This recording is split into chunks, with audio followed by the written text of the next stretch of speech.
አትጨነቁም አይደለም ያልኩት፣ አትጨነቁ ነው ያልኩት። ውደቁ፣ እግዚአብሔር ላይ ስጠው፣ ተውለት። አንተ የሚገባህን እያረክ ቀጥል። እንዴት አድርጎ እንደሚሰራው ያሳያል። በእግዚአብሔር ፊት ስታቀርባው አትበጠበጥም። እርግጠኛ ነው ውስጥ አይረበሽም፣ አትታወክም። ሰማይ ተሰብሮ ሊወድቅ ነው ብትለው እኔ ወጥቼ እሄዳለሁ። እግዚአብሔር እጁን ዘርግቷል፣ አምጣው ጭንቀትን። ውስጥ ፍስስ ይላል እግዚአብሔር ሰላም። ሮማዊነቱን ጳውሎስ ዋስትና አያረገው። በጣም ብዙ ዙሪያው ላይ የከበበው አንዱንም አይጠቀምም ላለመጨነቅ። ወደ ጸሎት እመጣለሁ ነው የሚለው። ፊልጵስዩስ ምዕራፍ 3 ቁጥር 20 እና 21 እንደዚህ ነው የሚለው፣ እኛ ግን አገራችን በሰማይ ነው፣ ከዚያ የሚመጣውንም አዳኝ ጌታ ኢየሱስ ክርስቶስን በናፍቆት እንጠባበቃለን። እርሱም ሁሉን ለራሱ ባስገዛበት ኃይል ክቡር ሥጋውን እንዲመስል የተዋረደውን ሥጋችንን ይለውጠዋል። በቃ ይሄ ነገር በሙላው ያለበት ከተማ ሳይሆን የተሸከምከው ሥጋ ራሱ ይለወጣል። ያረጃል፣ የሚያልፍ ነው፣ የሚወገድ ነው። አትኩራሩ። እኛ ግን አገራችን በሰማይ የምንጠባበቀውም ከሰማይ የሚመጣ ጌታችን ኢየሱስ ክርስቶስ ነው። ደብዳቤ የተጻፈበት ሁለት ዓላማ ነው ያለው። የመጀመሪያው ደብዳቤ የተጻፈበት የመጀመሪያ ዓላማ የፊልጵስዩስ ቅዱሳን ጳውሎስን በወንጌል አገልግሎቱ በገንዘብ ስለደገፉት የምስጋና ደብዳቤ ነው። በገንዘባችሁ ከወንጌል አገልግሎት አጠገብ ቆማችኋልና አመሰግናለሁ። እግዚአብሔር ደግሞ የሚያስፈልጋችሁን ሁሉ በክርስቶስ ኢየሱስ ጨምሮ ይሞላባችኋል የሚል የምስጋና ደብዳቤ ነው። የመጀመሪያው ስለተደረገው ስጦታ የተደረገ ምስጋና ነው። የሚገርማችሁ እንደ ከተማይቱ ሁሉ ቤተክርስቲያኒቱ በጣም ባለጠጋ አልነበረችም። አንዳንድ ቅዱሳን በጣም ይቸገሩ ነበረ። በጣም በኑሯቸው ይቸገሩ ነበርና ለቆሮንቶስ ከተማ የፊልጵስዩስን ቸርች ነው ጳውሎስ እንደ ምሳሌ የመቄዶንያ አብያተ ክርስቲያናት ከድህነታቸው ጥልቀት ልግስናቸው በዝቷል ይላል እና ሜንሽን የተደረገችው የፊልጵስዩስ ቸርች ናት። የሚበሉት ያልነበራቸው አንዳንድ ቅዱሳን ለወንጌል አገልግሎት ግን የሚሰጡት ነበራቸው እና እኔ ወንጌልን መመከቻ ለማድረግ ስሮጥ እናንተ በገንዘባችሁ ካጠገብ የቆማችሁ ቀኝን ደግፋችሁት ነበረና ይልና እግዚአብሔር የሚያስፈልጋችሁን ሁሉ በክርስቶስ ኢየሱስ ይሞላባችኋል ይላልና ስለ መስጠታቸው የተደረገ ምስጋና በዚህ ደብዳቤ ላይ የመጀመሪያው። ሁለተኛው ዓላማ ሁላችን እንደምናውቀው ደብዳቤው የደስታ መልእክት ተብሎ ነው የሚታወቀው። በዚህ በ4 ምዕራፍ በ104 ቁጥርና በ2002 ቃል ውስጥ ያለው እንደሱ ነው ማለት 4 ምዕራፍ 104 ቁጥር 2002 ቃል ነው ያለው ደብዳቤ። በዚህ አጭር ደብዳቤ ውስጥ ምናልባት ብንቀመጥ 30 ደቂቃ በማይፈጅ በዚህ አጭር ደብዳቤ ውስጥ 16 ጊዜ ደስ ይበላችሁ ብሎ ጽፏል። የደስታ መልእክት ነው። ይሄ መልእክት የተጻፈው ደግመን እንደምንለው ከእስር ቤት ወደ ደጅ ነው። ደስ ይበላችሁ የተባለው እስረኛው ደጅ እንደ ፊልጵስዩስ አይነት በጣም የሰለጠነ በሀብት የተንቆጠቆጠ ከተማ ውስጥ ለሚኖሩ ሰዎች ጳውሎስ በጌታ ደስ ይበላችሁ እያለ 16 ጊዜ አካባቢ ደስታውን ይገልጻል። ሌላ እንዲጠቅማችሁ ስታነቡት ደብዳቤውን ዝም ብላችሁ ስታነቡት በደንብ ክሊር እንዲሆንላችሁ ጳውሎስ ደብዳቤ ውስጥ ምንድነው ባህሪው? የፊልጵስዩስ ደብዳቤ ላይ ጳውሎስ ካራክተር ምንድነው ካላችሁ የእስር ቤት ሯጭ ነው። እስር ቤት ውስጥ ነው ያለው። እዚህ ደብዳቤ ውስጥ ግን ሮጣለሁ ይላል። የእስር ቤት ውስጥ ሯጭ ነው። እጁ ላይ ሰንሰለት አለ፣ እግሩ ላይ ግርብረት አለ። ማሜርታይን ነው ባይዘው ያለው ማሜርታይን ነው። እሱም ኤጅድ ነው፣ 63 ዓመቱ አካባቢ ነው። ሸምግሏል። በጣም ትንሽ ጊዜ ነው የቀረው። በእውነት እኛ እናውቀዋለን ስንት ዓመት እንደቀረው። እሱ ግን ይሄን ደብዳቤ ሲጽፍ ስንት ዓመት እንደቀረው በእርግጥ የሚያውቅ አይመስለኝም። እኛ ግን እናውቃለን ስንት ዓመት እንደቀረው። 2 ዓመት ነው የቀረው። ከዚህ በኋላ 2 ዓመት ነው የኖረው። ከዛ ሁለተኛ ጢሞቴዎስን ጽፎ ወደ ጌታ ሄዷል እና የኦልሞስት መዝጊያው ላይ ነው ያለው። ግን እሮጣለሁ ይላል። ሮጣልና የእስር ቤት ሯጭ ነው። ጳውሎስ እንዳልኳችሁ ነው እንግዲህ ያው እናንተም ብዙ ጊዜም ስለምታጠኑት ይወቱን ሮማዊ ነው። በዜግነት ሮማዊ ነው። ባይዘው ሮማዊ ነው። ሮማዊነቱን ጳውሎስ ዋስትና አያረገው። አይሁዳዊ ነው። በመወለድ የተርሴስ ሰው ነው። አይሁዳዊም ነው። በጣም ብዙ ዙሪያው ላይ የከበበው አንዱንም አይጠቀምም ላለመጨነቅ። ወደ ጸሎት እመጣለሁ ነው የሚለው። በማንኛውም ነገር አትጨነቁ ማለት ነው። በማንኛውም ነገር አትጨነቁ ማለት ነው። ማብራራት ይጠይቃል። እኔ አትጨነቁ ምን ማለት ነው? አትጨነቁ እኮ ማለት ነው አሁን ለኛም በገመድ ላይ እንደሚሄድ ሰው ተጨንቆ ለሚኖር ሰው እኮ ይሄው ውደቁ እግዚአብሔር ላይ። በምን? በጸሎት። ጠዋት ስትወጣው ስጠው፣ ተውለት። አንተ የሚገባህን እያረክ ቀጥል፣ ተውለት። እጁ ላይ እንዴት አድርጎ እንደሚሰራው ያሳይሃል። የኋላ ኋላ እንዴት አድርጎ እንደሚሰራው ጸልዩ፣ አጥብቃችሁ ጸልዩ። ስትጸልዩ ነው ቁጥር 7 ያለው። ቁጥር 6 ላይ የሚጸልይ ሰው ቁጥር 7 አለው፣ ምንም ጥርጥር የለው።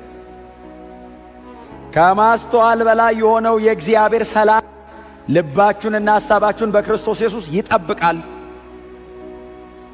ቁጥር 6 ላይ ጸሎት፣ ልመና፣ ምልጃና ምስጋና ያለው ሰው፣ ይህንን በእግዚአብሔር ፊት የሚያቀርብ ሰው ቁጥር 7 በሕይወቱ ላይ ይከናወናል። ማስተዋሉን የሚያልፍ አንደርስታንዲንጉን የሚያልፍ መረዳቱን የሚያልፍ የእግዚአብሔር ሰላም በክርስቶስ ኢየሱስ ይጠብቀዋል። ጋርድ የሚያደርግ የእግዚአብሔር ሰላም በእግዚአብሔር ፊት ስታቀርባው አትበጠበጥም። ውስጥ ሰላም፣ ጠባቂ ሰላም፣ ጋራጅ ሰላም፣ አንደርስታንዲንግህን ያልፈዋል። እዚህ ውስጥ ይፈሳል የእግዚአብሔር ሰላም። የሚገባ ነገር አይበጠብጥህም። የእግዚአብሔር ሰላም ውስጥ አለ። እስቲ አሜን በሏ። ሰው የሚታወቀው የት ነው? እዚህ ውስጥ እኮ ነው። እዚህ ጋር ነው የምትታወቀው። ይሄ እኮ ነው የሚበጠበጠው። ቅላት እኮ ነው የሚበጠበጠው። የእግዚአብሔር ሰላም ይሄንን ነው የሚያልፈው። አይ ይሄ ሰላም ከሆነ ይሄ ችግር የለውም። ይሄ ቶ ጌጥ ነው። ይሄ ነው ዋናው። ይሄ ከተበጠበጠስ እነዚህና ናቸው። የእግዚአብሔር ሰላም ሐሳብህን እስቲ አሜን በሏ። ምንም ጥርጥር የለውም። የምትጨነቁ ብል አሁን መፍትሄው ይሄ ነው፣ በእግዚአብሔር ፊት ማቅረብ። ከዛስ ውስጥ ፍስስ ይላል እግዚአብሔር ሰላም። ፊት ለፊት ሊገጥም ቆሞ አትበጠበጥ። አልፋለሁ ትላለህ። እርግጠኛ ነው ውስጥ አይረበሽም፣ አትታወክም። አንድ በጣም የሚያጽናናኝ የእግዚአብሔር ቃል ክፍል አለ። በጣም ነው የሚያጽናናኝ። ጌታችን መድኃኒታችን ኢየሱስ ክርስቶስ 11ዱን ሰብስቧቸው ሊሄድ ሲል 11ዱ ሰበሰባቸውና ሰላምን እሰጣቸዋለሁ አለ። እዲ ሰላም ተገኝቶ ነው ሰላምን እሰጣቸዋለሁ ሲል አሜን ሲሉ ሰላሜን እተውላቸዋለሁ። እኔ ልሄድ ነው፣ ትቼው ነው የሚሄደው። ምንን? የእኔን ሰላም፣ እኔ እምኖርበትን ሰላም እንቁ። ተቀብሎ እንዳልተቀበለ መኖር የራሳቸው መብት ነው። ተቀብሎ ደግሞ ዕውቅና ሰጥቶ ኤክስፔሪየንስ እያደረገ መኖርም እነሱ እጅ ላይ ነው። ሰላሜን እተውላችኋለሁ አለ። እኔ የምሰጠው ሰላም ዓለም እንደሚሰጠው አንኮንዲሽናል ነው። ቅድመ ሁኔታ ዝም ብሎ ነው በሰላም የምትኖረው። ይኸውላችሁ የታዘዘ ሰላም አለ። አሁን እያወራሉትን ያሁን ፒስ ዊዝ ጋድ አይደለም፣ ፒስ ኦፍ ጋድ ነው። የእግዚአብሔር ሰላም የተሰጠ ሰላም ክርስቲያኖች በምድር ላይ እንዲኖሩ እግዚአብሔር ያዘጋጀው ያፈሰሰው ሰላም። ጎናቸው በክርስቶስ ሰላም ኑር በሉት። አትጨነቁም አይደለም ያልኩት፣ አትጨነቁ ነው ያልኩት። ስጡት፣ ጸልዩ፣ በሰላም ተኩት ጭንቀቱን። አትጨነቋልና የእግዚአብሔር ሰላም አለ። ተቃራኒ ነው አይደለም የሚያወራው ጳውሎስ። እጨነቃለሁ ሲሉት አረ የተዘጋጀ ሰላም አለ እና የሚያስጨንቅን እግዚአብሔር እጅ ላይ አስቀምጥና ከእግዚአብሔር እጅ ላይ ሰላምን ውሰድና ኑር። ጭንቀትን ለእግዚአብሔር ሰጠውና ሰላምን ውሰድ። አንተ ተቀባበሉ። እግዚአብሔር እጁን ዘርግቷል፣ አምጣው ጭንቀትን። እኔ ደግሞ ይሄን ልስጥ። በምን ላቀብል ጭንቀቴን? በጸሎት በልመና በምልጃ አመስግን አቀብለኝ። እግዚአብሔር ይሄው በልና ትራንስፖርቴሽኑ ምስጋና ነው። ተመስገን ብለሸኘው። እስቲ አሜን በሏ። አሁን እንትኑ ስትለው እሺ ይልሃል እግዚአብሔር። ምስጋና ለሰሚው ስትለው ምስጋና ለመቀበል ሲመጣ እግረ መንገዱን ይዞት ሄደ። ከዛስ በዛው አየ ቮይድ ባዶ አይሆንም። እንትኑን ሲወስደው ባዶ እንደሆነ ሰላም አፍስሶ አይምሮህን አንደርስታንዲንግን ቅድም ያስጨነቀህ ነገር በእግዚአብሔር ሰላም ተውጦ በዛው ነገሩ እንዳለ ሆኖ በነገሩ ላይ ትረመዳለህ። የኔን ሰላም እኔ እምኖርበትን የራሴ ብራንድ ኒው ኢየሱስ ያስተዋወቀው አዲስ ሰላም ከዚህ በፊት ሰው መሬት ላይ ተለማምዶት የማያውቅ ሰላሜን አለ። እግዚአብሔር ለሰው ሰጥቶ ያውቅም እንደዚህ አይነት ነገር። የመጀመሪያ ኢየሱስ የኔን ሰላም እንኩ። ኢየሱስ ተለማምዶት ኢየሱስ የሚኖርበትን ያንን እንድንኖርበት ራሱ ባለቤቱ በሩን ክፍት አድርጎታል። ልክ በውሃ ላይ እንደተራመደው ማለት በውሃ ላይ ሲል አሁን እኮ ሰው ሁሉ ይላል አሁን እንዴት አሁን የእግዚአብሔር ሰላም በዛ ዓለም መካከል ይሄው ቃሉ ነው የሚለው የተፈቀደ ሰላም። ሮሜ ምዕራፍ 5 ቁጥር 1 ላይ እንደዚህ የሚል ቃል አለ። የጌታ ቃል እንደዚህ ይላል፣ እንግዲህ በእምነት ስለጸደቅን በጌታችን በኢየሱስ ክርስቶስ በኩል ከእግዚአብሔር ጋር ሰላም አለ። በጌታችን በኢየሱስ ክርስቶስ በኩል ጳውሎስ እዚህ ጋር እንደሚለው በክርስቶስ ኢየሱስ የእግዚአብሔር ሰላም ኦሬዲ እኔ በእግዚአብሔር ሰላም እንድኖር ጌታ ኢየሱስ ክርስቶስ ብሪጅ ሰርቷል። በክርስቶስ ኢየሱስ በኩል የእግዚአብሔር ሰላም አለ።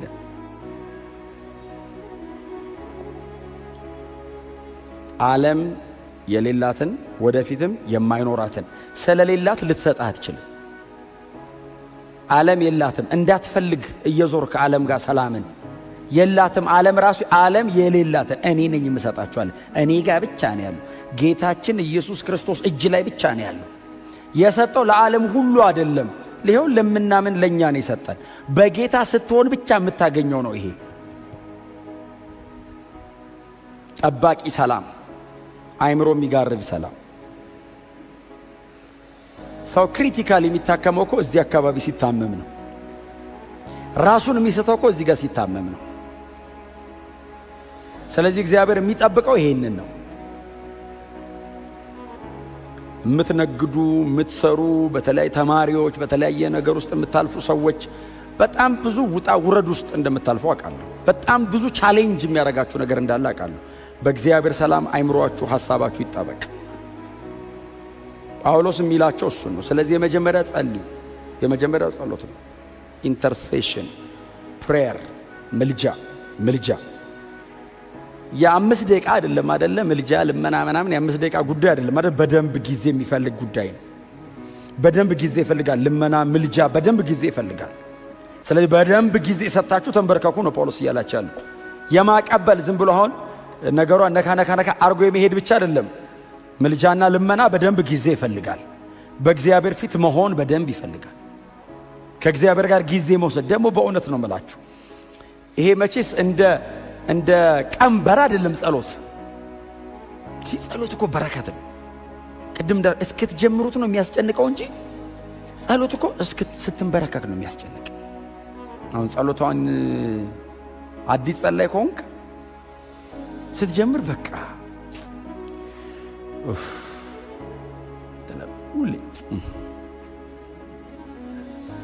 ወይ ዝም ብለህ ወደ ነፋሱ የምታወራ እኮ ነው ይመስል ያስተጋባብ ይሆናል። ቤቱ ራሱ የምትለው ለራስህ ልስ አሁን እግዚአብሔር ከዛስ እንትኗ ስትገናኝ ሰርኪዩቷ ኦን ሲያረጋት ፍሎ ሲገጥም ቀጠሮ ካለ ባይዞ ተሰርዛል። አልቻልኩም ትላል። የፈለገ ጠቃሚ ቢሆን ከዚያ አይበልጥም ብለህ ጸሎት እስክትነካካ ነው። አንዴ ስትገባበትስ ምንም ውስጥ ገብተህ የማታገኘው ደስታ፣ እረፍት፣ ሰላም፣ ደህንነት ፕሬየር ውስጥ አለ። ጸሎት እኛና እግዚአብሔር የምናደርገው ህብረት ስለሆነ እኔ ለእግዚአብሔር የምነግርበት እግዚአብሔር እኔን የሚነካበት ነው። ይመጣልን ህይወት ላይ እና ጊዜ ውሰዱ።